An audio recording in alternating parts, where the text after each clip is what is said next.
Hello, everyone. I am Guildmaster Committee, leader of Taste of Poison, the top guild, and in this video, we're going to talk some about the recent MMO news that concerns ESO, PAX Day, and Where Winds Meet.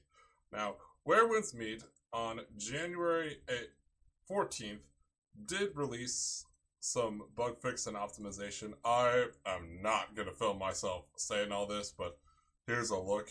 As you can see, why I'm not going to film myself saying all this, but I just want to put it out there that this is publicly available, and I will have a link to this article in the description of this video. Next, we're going to talk about a theory I heard about Matt Firor. Now, during the 2026 reveal, it was revealed that ESO is now listening to player feedback and is actually taking player opinions and concerns more seriously. And there's a theory going on right now that Matt Firor was not listening and just not caring about the community with player feedback. And now that he's gone from ZeniMax, is this the reason that ESO is finally listening to its players? Was Matt Firor the real villain all along? Honestly, I have no idea, but considering what we do know, though of course we don't know everything, this honestly could be a plausible explanation. Hey, who knows? Alright. Next, we're going to talk about ESO Update 49. Enjoy community requested upgrades to your player experience with Update 49. Your ESO player experience is getting some major improvements with the first update of 2026. This upcoming year is shaping up to be a time of change for ESO, no doubt. The new seasons allow content to be delivered on a more flexible schedule and with a variety of themes, while Tamriel Tomes, the Battle Pass, and the Gold Coast Bazaar offer new paths to earnable rewards. Amidst this flurry of new and exciting features, a dedicated team of developers is hard at work on the player experience. As a result, the first set of updates focused on quality of life improvements for your time in Tamriel is coming with Update 49, which arrives simultaneously for all platforms on March 9th. Read on to discover just some of the highlights from these player-focused changes and additions. New Stable Master offer. Oh, by the way, all articles will be linked in the description of this video. From Kaguti to Sanchez and even Glamour Constructs, you have a lot of options for getting around in Tamriel. However, Tamriel Stable Masters have historically only sold horses. Now they have heard the demand to ride in style and are opening the gates of their stables to let out some exciting new options. With Update 49, new mounts become available at various Stable Master NPCs across Tamriel, all available for a variable cost in gold. Mounts range from bears to Nyx oxen and all are priced appropriately to their nature. It takes a lot more to feed a hungry Durzog than a Guar. You can find each new gold Bible mount at a stable across Tamriel appropriate to the mount's natural habitat and theme. A camel in Hammerfell, an elk in Valenwood, and so on. There's even an all-new mount available exclusively for purchase from a particular stable master in-game. Maybe you'll be the first one to find it. When you're at a stable with an unusual steed available, it'll be viewable near the stable master without needing to purchase it in case you want to check its teeth. Not advisable with many of these critters. The 3 horse variants, originally sold by stable master NPCs, remain available, and you can still train your collection of steeds to improve their speed, stamina, and capacity each day. That sounds good. In fact, when visiting a stable master to train your mounts, you can enjoy an improved experience. You now receive 3 points of improvement in the chosen trait whenever you train. This advantage does not affect crown riding lessons. It must be some neat trick the stable masters are keeping to themselves. Change your building for free.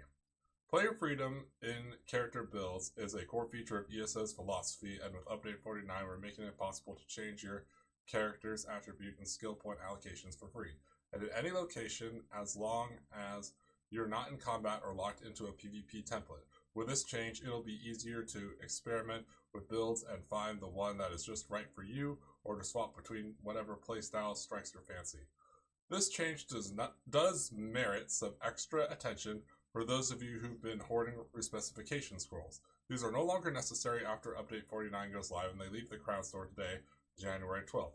To make sure you still get value for any scrolls you have at that point, they become sellable to NPC vendors for gold once the change occurs. Yeah, like that's fair.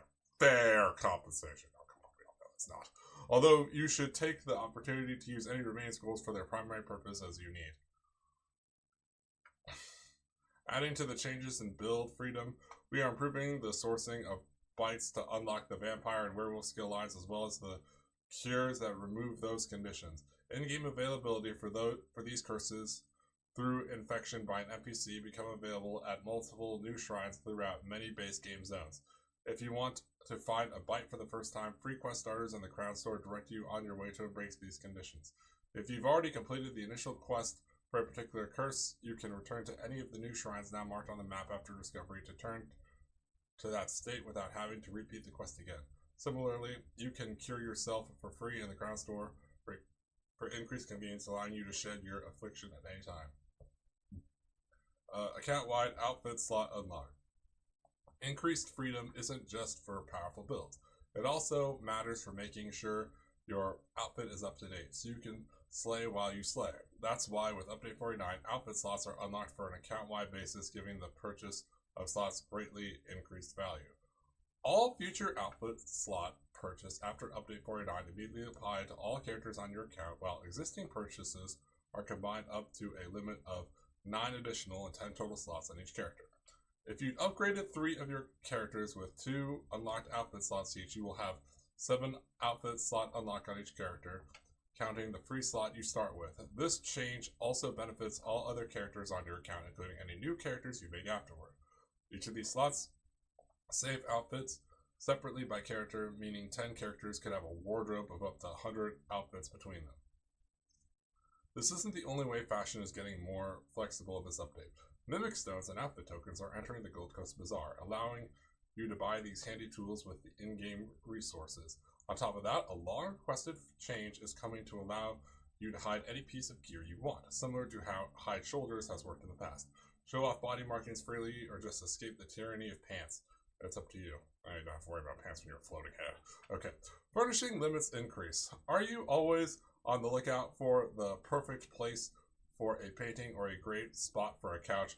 You'll find it much easier to make those decisions thanks to an increase in the furnishing limits on non-notable houses. With Update 49, every house that was staple or classic has its capacity increased by at least 50 additional furnishing slots, or if you have ESO plus membership, 100 additional furnishings. Home size categorization is also changing so that all homes with a size, whether staple, classic, or notable, are now unified in their furnishing capacity.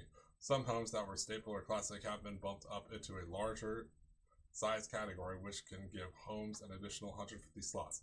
Even apartments and in-rooms are getting in on the increase, with more furnishing space for our coziest little homes. Easier bag and bank upgrades. With Update 49, it's easier than ever to maximize your room in both your bank and character inventory, reaching the greatest amount of carrying space possible with a minimum of fuss. Costs for these upgrades are going down significantly, especially on the expensive final upgrades. The total cost of fully unlocking both bank and bag space is going down by nearly half. If you still can't afford to max out your storage yet, it's easier to return to the process later down the line. Instead of needing to track down an appropriate merchant, you can increase capacity from the inventory screen itself, just as you would at an NPC. Enjoy even more improvements. The above additions and changes are just some of the highlights of the team's work improving your player experience. In this new base game patch, your crafting research timers are reduced. You have more choice in how you use your zone guide. You gain tabard-less guild repping. Vendors sort unusable items away from the tops of their inventory. You earn XP for skills even when they are on your back bar, and more. Oh yeah, that's definitely helpful, especially if you're new. Okay. So, mounts for gold, vampire, mimic stones, bag and bank, guild trader. Actually, hold on, can I blow this up? Okay, there we go. Okay, mounts for gold, vamp, werewolf cures, mimic stones and outfit tokens, bag and bank cost reduction, guild trader listing, hide X. Oh, the hide, okay. Respec skills and attributes in UI, upgrade bag in UI, zone guide improvements, longer antiquity lead times, quicker crafting research, treasure maps, increased furnishing limits, increased transmute crystal limit, faster mount training, account-wide outfit slots, guild name repping, and back bar experience. So that's basically what's coming with Update 49. Yeah, that sounds good. We've also reverted the change to guild trader listings that reduced time on the trader to 14 days after seeing that the improvements in performance were not sufficient to justify the impact on players and improve ESO Plus with new bonuses. We hope you're as excited about these changes as we are. They're all included with Update 49, arrived simultaneously on all platforms on March 9th. Alright, so that's the ESO news. Then we're going to take a look at a couple of news articles from PAX Day. New Year statement from PAX Day dev team, released 3 days ago.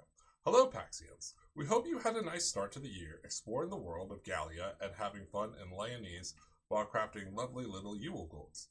We wanted to follow up on some important points that have been discussed over the past weeks within the community. Pending issues.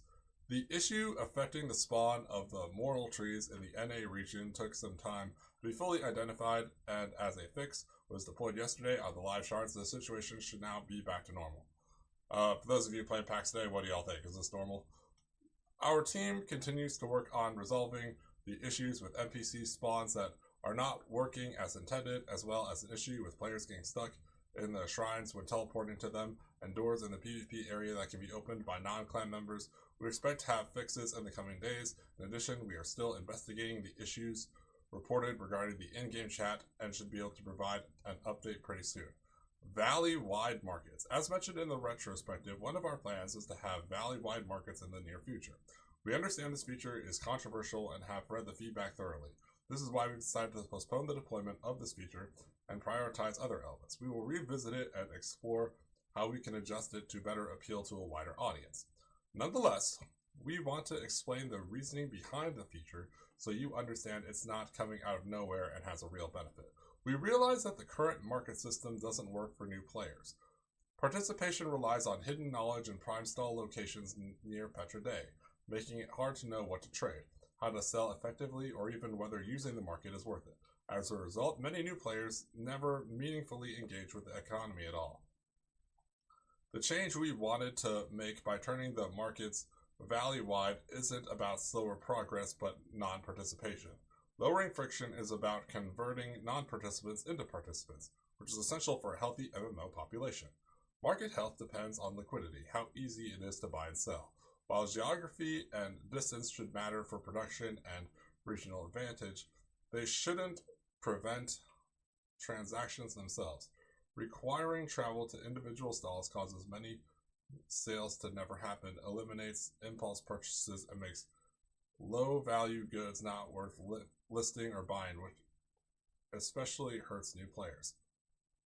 The change would not remove geography and in some cases would strengthen it by making regional advantages more valuable. We think it would also prevent abusive behavior like listing items at inaccessible stalls. Overall, we feel that allowing purchases within a market area would turn latent demand into real transactions, increase participation, and create a healthier, more resilient player-driven economy for everyone. Now, we understand that this isn't what most of you expect, so as mentioned above, we'll put the development on hold for now. Permissions changes. We know this is a hot topic and something that's highly requested. We already said we're working on it, and we're making this a priority for the next verse. Our plans are to add more ranks to the clans, that sounds good, with the possibility of defining different permission levels for each rank. Yeah, that should have been there from the get-go as someone who's been on ESO for this entire time ESO has been around. Actually, before that. We are also looking into the possibility of allowing the clan aldermen to rename the ranks to make it more immersive. Yeah, gee, like that should have been obvious from the get-go. We should be ready to share more on this when we get closer to verse 6 timing. Last but not least, we know you're quite eager to see where the game is going and what's cooking. We should have an updated timeline for the first half of the year in the coming weeks with more details on what's coming for PAX Day. Pax Vobiscum, the mainframe team. And the last thing we're going to talk about in this video is another news article from PAX Day 2 days ago. Steam Free Week is incoming. Invite your friends to PAX Day. Hello, Paxians. Have friends you've been meaning to bring into PAX Day or curious clanmates still sitting on the fence? Steam Free Week is the perfect moment to welcome them into Gallia. From January 19th to January 26th, new players will be able to play PAX Day for free on Steam directly on Live Worlds alongside you and the rest of the community. During the free week, players will receive temporary access to the full base game, including A token for 1 plot, premium status 200 gross. Oh god. Okay, before going further, can I just take a moment to say, imagine during that week, everybody's gonna have a plot. All these random people, they're just gonna put a plot down, probably never play PAX Day again. Yeah, sounds talk about crammed, limited space. Anyways, they'll be able to build, craft, explore, and adventure exactly like regular players and join your clan and adventures. Accessing PAX Day and playing for free during the Steam Free Week is pretty easy. Your friends will just need to select the free version of the game from our Steam store page, available from January 19th to January 22nd. Okay, so that's in 2 days. After the free week, once the free week ends, players who wish to continue their journey can purchase PAX Day base game, available at a 40% discount until February 2nd on Steam and PlayPaxDay.com. To ensure a smooth transition, free week players will also receive a 2 days grace period after the event to purchase the base game and continue exactly where they left off. If they choose not to acquire the base game right away, their plots will be removed from the world. All crafted items, materials, and character progress will be safely stored. Should they decide to return later, their characters and everything they crafted will be waiting for them in their redeeming queue. They'll simply need to find a new place to rebuild. Now's the time to open your doors, light the hearth fires, and invite your friends and new travelers to join you in the vast world of PAX Day. Pax Vobiscum, the mainframe team. That's all I have for this update. Have a corrosively wonderful day. I will see you all in my next video.